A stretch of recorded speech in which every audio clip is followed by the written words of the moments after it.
जय झूलेलाल सबनी के अजय अचडी। और अब हम आ रहे हैं मंदिर की ओर, तो आप भी हमारे साथ मंदिर चल सकते हैं। तो चलिए मंदिर।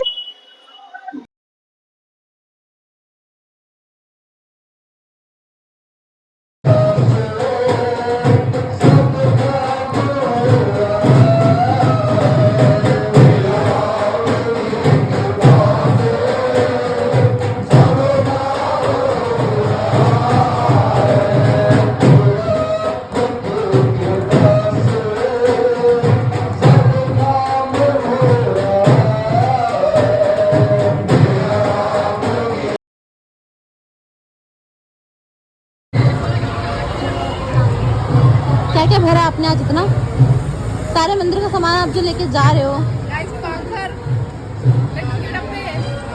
बहुत बढ़िया। तो गाइस आज का ब्लॉग यही समाप्त होता है और आप देख सकते हैं हमने कितना सारा प्रसाद लिया है। और अब हम जा रहे हैं घर की ओर। हमारे चैनल को like comment share follow subscribe करना ना भूले। बाय।